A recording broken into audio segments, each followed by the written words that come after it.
A reason why you might want to go for this is a lot of people don't know this. Polarium didn't really announce this. And I believe this ends.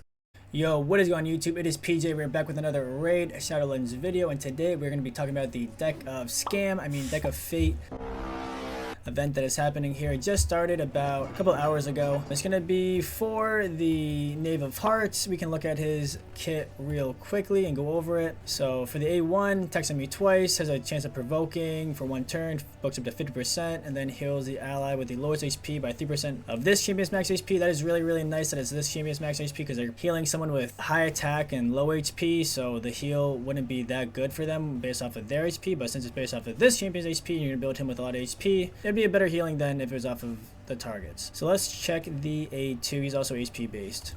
A2 attacks all enemies, has a 100% chance of stealing 2 random buffs from the target, places a continuous heal buff on all allies set for this champion, places unkillable and taunt for this champion for 2 turns. So you could use this for like a Mischief tank in Hydra. But taunt's really not that good in Hydra anymore, but you could use it as a Mischief tank. Definitely looks more of a progressive champion to me. If you're a late game, end game, don't think he's going to be really worth it.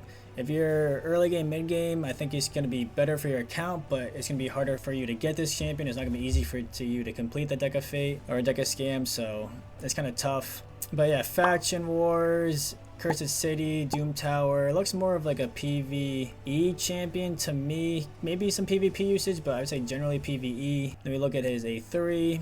Or swaps HP with a target enemy. Places a 100% heal reduction on the target for 2 turns. This debuff cannot be removed, transferred, or have its duration decreased by enemies. That's nice. Amius, looks like Amius to me. Equalizes the HP of all allies. The HP equals will be brought to the highest level of all allies with highest HP. Increased defense, not bad, not the best. This does have some nice synergy where he will put unkillable and taunt, so they'll be hitting him. He'll be going down to really low HP, but he won't die because he has the unkillable. And then he can come in here and swap your HP with a target, so you're going to give them lots of, or like no HP, you're going to get the HP back, and then you're going to be equalizing it with the increased defense. The passive, the start of this champion's turn fully restores this champion's destroyed max HP. When attacked, destroys the attacker's max HP by 20% of the damage received, up to 50%. Destroyed max HP, at least nowadays, isn't too big in the game. Obviously, in the future, with hard faction wars and new content coming out, you never know how it's going to affect it and how this team is going to do in that content, but at least right now, nothing too crazy. I almost wish that this was like a full team, not full restore them, but maybe like 20-30%, maybe even 50% of the full team's destroyed max HP would be better. I don't know, it would just help out the team more than just this champion. Then you got the HP and all battles 30%. So to me, it screams more progressive champion mid-game. If you're late game, it'd be like a Cursed City kind of deal, at least right now, in my opinion.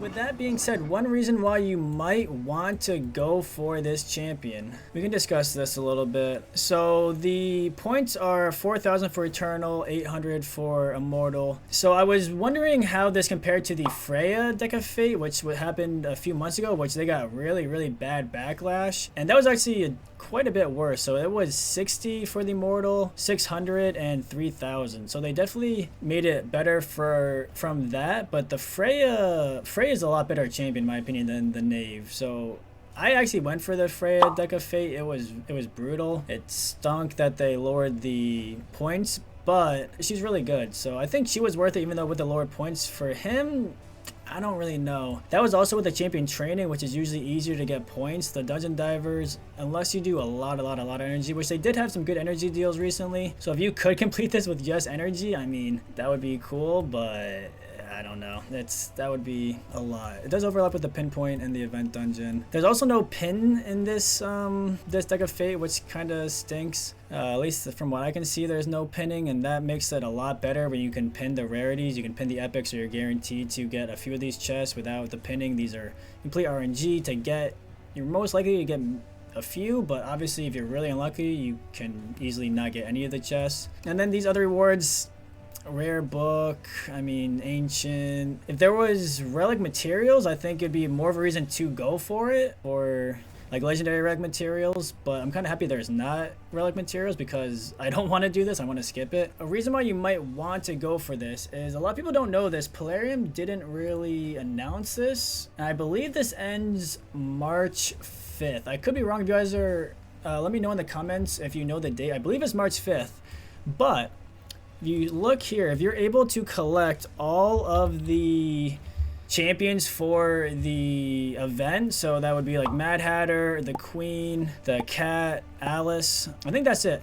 You get this special gift which gives you an avatar, it gives you a cat's gaze, it gives you three relics, 2 of them are really good, and gives you a 3-star basalt space salts to upgrade the cat's gaze. But yeah, if you have the other champions and you're only missing the Knave, this could be worth it. The cat's gaze is really strong, and they're also giving you really good relics to go along with it, and they're almost seems like they're meant for Marius. These relics are multi-hitter relics, so triple hitters are really good. The cat's gaze is really good for Marius. These relics are really good for Marius. So it almost looks like this is like a pack for Marius, in my opinion. But that might be a reason why you might want to go for this event. I wouldn't recommend it for most people, but if you're a spender, you have the resources, especially if you're only 1 champion away, if that's all you need is the Knave, then maybe it's worth it.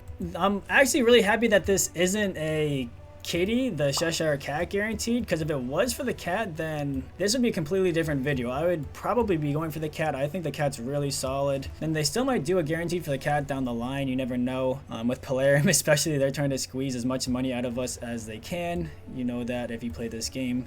But yeah, leave a comment, leave a like, please hit the subscribe button. We're gonna really try to start doing more YouTube, start pushing out more content, and leave a comment if you guys are going for this. If you're not going for this, I think it's a pretty easy skip. Again, unless you're 1 Knave away from getting that cat's gaze and getting the prize of collecting all of them, not for me. I think this is, yeah, pretty easy skip. But again, let me know what you guys think. Rest of your day / night, and I'll see you guys next time.